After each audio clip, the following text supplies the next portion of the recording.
ನಮಸ್ಕಾರ, ವಶಿಷ್ಠ ಕ್ರಾಂತಿ ನ್ಯೂಸ್ ಚಾನೆಲ್ಗೆ ಸ್ವಾಗತ. ನಾನು ವಿನಾಯಕ್ ಶ್ರೀಕಾಂತ್ ಚೌಗುಲೆ. ನನಗೆ ಅದು ಒಂದು ಆತ್ಮವಿಶ್ವಾಸ ಇತ್ತು, ನನ್ನ ದೇವರುಗಳ ಮೇಲೆ ಭರವಸೆ ಇತ್ತು. ಸಹಕಾರಿ ಕ್ಷೇತ್ರದಲ್ಲಿ ದಿವಂಗತ ಅಪ್ಪನಗೌಡ ಪಾಟೀಲರು ಗಟ್ಟಿ ಬೆಳೆಸಿದ ಸಂಘ ಸಂಸ್ಥೆಗಳನ್ನು ವ್ಯವಸ್ಥಿತವಾಗಿ ನಡೆಸ್ಕೊಂಡು ಬಂದಂಥ 30 ವರ್ಷಗಳ ಅನುಭವ ಇತ್ತು. ಅದನ್ನು ಜನ ಮೆಚ್ಚಿ, ನಮ್ಮ ದೇವರುಗಳು ಮೆಚ್ಚಿ ತಿರುಗಿ ನೀವೇ ಈ ಸಂಸ್ಥೆ ನಡೆಸ್ಕೊಂಡು ಹೋಗಬೇಕು ಅನ್ನೋಂಥ ಮಾತಲ್ಲಿ ಒಂದು ದಿವಸ ನನ್ನೆಲ್ಲ ದೇವರು ದಬ್ಬಾಳಿಕೆ, ಹಣದ ಅಮಿಷ, ಬೆದರಿಸಲಿಕ್ಕೆ ಎಲ್ಲವರಿಗೆ ಯಾವುದೇ ಮಾಡಿದರೆ ಸ್ವಾಭಿಮಾನದಿಂದ ಇವತ್ತು ಮತ ಹಾಕಬೇಕಂದ್ರೆ ಪ್ರಚಂಡ ಬಹುಮತದಿಂದ 15 ಜನರನ್ನು ಆಯ್ಕೆ ಮಾಡಿಕೊಂಡಿದ್ದಾರೆ ಅನ್ನೋ ಮಾತನ್ನು ಈ ಸಂದರ್ಭ ಹೇಳಕ್ಕೆ ಇಚ್ಛೆ. ಒಂದು ಕಡೆಯಿಂದ ಜಲ್ಲೆ ಬಂದರೂ ಮತ್ತೊಂದು ಕಡೆ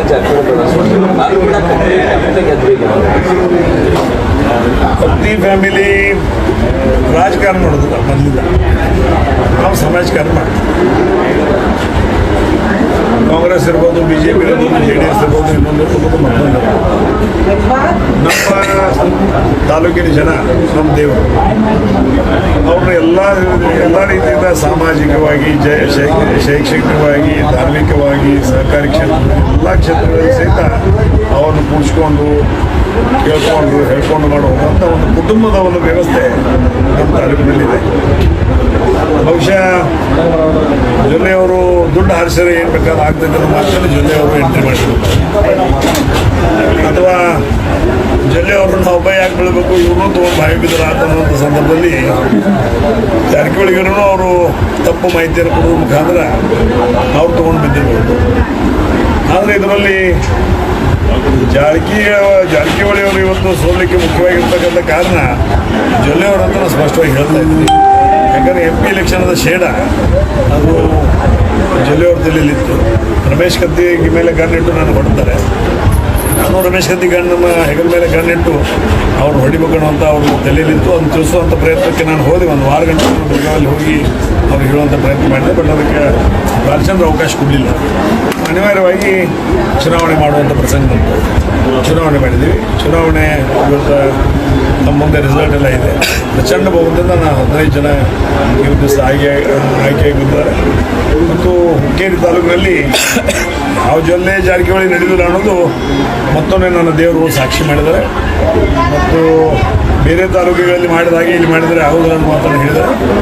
ಇದರ ಒಂದು ಪರಿಸ್ಥಿತಿ ಬರುವಂಥ ತೀರ್ಮಾನಗಳಲ್ಲಿ ನಾನು ಸಹಿತ ಯಾರು ನನ್ನದೇ ಆಗಿರ್ತಕ್ಕಂಥ ಸಹಕಾರಿ ಕ್ಷೇತ್ರ ಅನುಭವ ತಗೊಳ್ಳೋ ಮುಖಾಂತರ ಜಿಲ್ಲೆಯನ್ನು ಸುತ್ತಾಡಿ ರೈತರನ್ನು, ವ್ಯಾಪಾರಿಗಳನ್ನು, ಮಧ್ಯಮ ವರ್ಗದವ್ರನ್ನ, ಕೆಳವರ್ಗದವ್ರನ್ನ ಜಾತ್ಯತೀತವಾಗಿರ್ತಕ್ಕಂಥ ಒಂದು ವ್ಯವಸ್ಥೆಯಲ್ಲಿ ನನ್ನ ಜಿಲ್ಲೆಯನ್ನು ಬದುಕ್ತೀನಿ ಅಂತ ವಿಶ್ವಾಸ ನನಗಿದೆ. ಆ ನಿಟ್ಟಿನಲ್ಲಿ ನಾನು ಮುಂದುವರಿತೀನಿ. ಜಿಲ್ಲೆ ಜನರಲ್ಲಿ ಒಂದು ಕುತೂಹಲ ಇದೆ. ಒಂದು ಕತ್ತಿ ಕುಟುಂಬ, ಜಾರಕಿಹೊಳಿ ಕುಟುಂಬ ಭಾಳ ಪ್ರಭಾವಿ ಕುಟುಂಬಗಳು. ಎರಡು ಕುಟುಂಬಗಳು ಅನ್ಯೋನ್ಯವಾಗಿದ್ದವು. ಎರಡು ಕುಟುಂಬಗಳ ನಡುವೆ ಹುಳಿ ಹಿಂಡಿದವರು ಯಾರು ಅನ್ನೋದು ಜಿಲ್ಲೆ ಜನರ ಪ್ರಶ್ನೆ ಆಗಿರುತ್ತೆ. ಏನಾಗುತ್ತೆ ಹುಳಿ ಹಿಂಡೋದಕ್ಕಿಂತ ಬಹುಶಃ ಜಾರಕಿಹೊಳಿ ಅವ್ರ ತಿನ್ನಾಗಿ ಬಂದಿರಬೇಕು. ಉಮೇಶ್ ಕತ್ತಿ ದಿವಂಗತರಾಗಿದ್ದಾರೆ, ಇದು ಒಂದು ಕ್ಷೇತ್ರ ಖಾಲಿ ಇದೆ, ಇದನ್ನೇನು ಮಾಡಿ ತಗೋಬೇಕು, ಮತ್ತೇನು ಮಾಡಬೇಕು ಮಾಡಬೇಕು ಅಂತ. ಯಾಕಂದರೆ ಅವರು ಎಲ್ಲ ಸಣ್ಣಂಗೆ ಒಂದು ಸಮಾಜಗಳನ್ನೆಲ್ಲ ಮುಗಿಸ್ಕೊಂಡು ಬಂದಾರೆ. ಜೈನ್ ಸಮಾಜ ಇರ್ಬೋದು, ಹಾಲ್ಮಾನ್ ಸಮಾಜ ಇರ್ಬೋದು, ಮರಾಠ ಸಮಾಜ ಇರ್ಬೋದು, ಲಿಂಗಾಯತ ಸಮಾಜ ಇರ್ಬೋದು, ಎಲ್ಲ ಮುಗಿಸ್ಕೊಂಡು ಬಂದಾರೆ. ಸಾಕಷ್ಟು ವಿಷಯಗಳಿದಾವೆ. ಮತ್ತು ಈಗಾಗಲೇ ಒಂದು ಮನೆ 5 ಬಾಗಿಲು. ಮೊದಲ ನಾವು ಕೇಳ್ತಿದ್ದೀವಿ 1 ಮನೆ 3 ಬಾಗಿಲು. ಬಟ್ ಈಗ ಜಾರಕಿಹೊಳಿ ವಿಷಯವಾಗಿ ಮಾತಾಡ್ಬೇಕಾದ್ರೆ 1 ಮನೆ 5 ಬಾಗಿಲು, 3 MLA, 1 MLC, 1 MP. 1 ಮನೆ 5 ಬಾಗಿಲಿನಲ್ಲಿ ಕೂತ್ಕೊಂಡು ಚರ್ಚೆ ಮಾಡಿ ಮತ್ತು ಜಿಲ್ಲೆಯಲ್ಲಿ ಯಾವುದೇ ಕ್ಷೇತ್ರವನ್ನು ಕೈವಶ ಮಾಡ್ಕೋಬೇಕು, ಏನು ಮಾಡಬೇಕು ಅನ್ನೋದನ್ನು ಅವರು ಪ್ರಯತ್ನವನ್ನು ಮಾಡ್ತಾರೆ. ಬಟ್ ಈ ಸಂದರ್ಭದಲ್ಲಿ ನಾನು ಯಾವುದೋ ಒಂದು ವಿಷಯದಲ್ಲಿ ಅವರು ಉಮೇಶನ ಕತ್ತಿಯವರು ಇಲ್ಲ, ಇದನ್ನೇನಾದರೂ ನೋಡು ನಾನು ಕಬ್ಜಾಕ್ಕೆ ತೋರ್ಕೊಳ್ಳುವಂಥ ಪ್ರಯತ್ನವನ್ನು ಮಾಡಿದ್ದಾರೆ. ಅದು ಸಂಬಂಧ ಆಗಿಲ್ಲ. ಆ ಕನಸು ಯಾವತ್ತಿದ್ರೂ ಅದು ನನಸಾಗಿಲ್ಲ. ಇನ್ನು ನನ್ನ ತಾಲೂಕಿನ ಜನರ ಶಕ್ತಿ ಏನಂದ್ರು ಈ ಒಂದು ಸಂದರ್ಭದಲ್ಲಿ ನಾವು ತೋರಿಸಿದ್ವಿ. ಬರುವಂಥ ದಿನಗಳಲ್ಲಿ ಜಿಲ್ಲೆಯಲ್ಲಿ ಸಹಿತ ನಮ್ಮ ಶಕ್ತಿ ಏನೈತೆ ಅನ್ನೋದನ್ನು ನಾನು ತೋರಿಸ್ತೀನಿ. ಈಗಷ್ಟೇ ನಿಖಿಲ್ ಕತ್ತಿ ಶಾಸಕ ನಿಖಿಲ್ ಕತ್ತಿ ಅವರು ರಿಯಾಕ್ಟ್ ಮಾಡಿದರು. ನಾನು ನಿಪ್ಪಾನೇನು ಬಿಡಂಗಿಲ್ಲ, ಬರೋ ಚುನಾವಣೆಗೆ ಅಲ್ಲೂ ಹೋಗ್ತೀನಿ ಅಂತ. ಇನ್ನೂ ಕೂಡ ಭಾಷಣದಲ್ಲಿ ಹೇಳಿದರೆ ನಾನು ಅರಮನೆಗೆ ಹೋಗ್ತೀನಿ, ಗೋಕಾಕ್ ಹೋಗ್ತೀನಿ, MP ಹೋಗ್ತೀನಿ ಅಂತ. ಏನು ಹೇಳ್ತೀರಿ ಸರ್? ಸ್ಪಷ್ಟವಾಗಿ ನನ್ನ ಮಗ ಹೇಳಿದಂಥದ್ದನ್ನು ಪಾಲಿಸ್ತೀನಿ. ನನ್ನ ಮಗ ಏನು ಹೇಳ್ತಾರೋ ಆ ಪ್ರಕಾರ ನಡ್ಕೊಳ್ತೀನಿ. ಮಕ್ಕಳು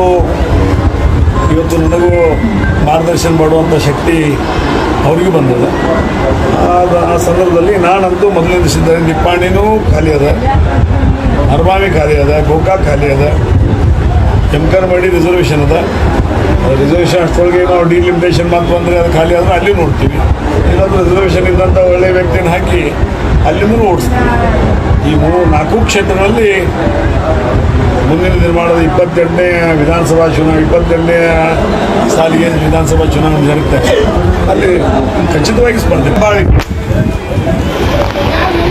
ಎಷ್ಟು ನಿಮಗೆ ಹೇಳಬೇಕಂದ್ರೆ ಈ ಅರಮಾವಿ ಮುಡಲಿ ತಾಲೂಕ ಗೋಕಾಕ್ ತಾಲೂಕು ಜನ ನರಳ್ತಾ ಇದ್ದಾರೆ. ಜನ ಇವತ್ತು ನರಳ್ತಾ ಇದ್ದಾರೆ. ಅದನ್ನು ಗಮನದಲ್ಲಿಟ್ಟುಕೊಂಡು ಜೊತೆಗೆ ನಿಪ್ಪಾಣಿಯವರು ಸಹಿತ ನರಳ್ತಾ ಇದ್ದಾರೆ. ಜನ ಇವತ್ತು ದಿವಸ ಹಣದ ಕಮ್ಮಿನೇ ರೋಡ್ ಅಲ್ಲೂ ಜನ ನರಳ್ತಾರೆ. ಜೊತೆಗೆ ಎಮ್ಕರಮಡಿಯವರು ಸಹಿತ ಈ PA ಸಂಸ್ಕೃತಿ ಮುಖಾಂತರ ಅಲ್ಲೂ ನರಳ್ತಾ ಇದ್ದಾರೆ. ಮನೆಯವರೆಲ್ಲ ಹೇಳಿದರು ಮದುವೆ ರೊಕ್ಕ ಕೊಡ್ತಾನು, ಮತ್ತೆಲ್ಲೂ ರೊಕ್ಕ ಕೊಡ್ತಾನು, ಅದಕ್ಕೆ ರೊಕ್ಕ ಕೊಡ್ತಾನೆ, ಎಲ್ಲಿದ್ದು ರೊಕ್ಕ ಬರ್ತೈತೆ ಅಲ್ಲಿಂದ ಅಷ್ಟು ರೊಕ್ಕ ಕೊಡೋಕ್ಕೆ.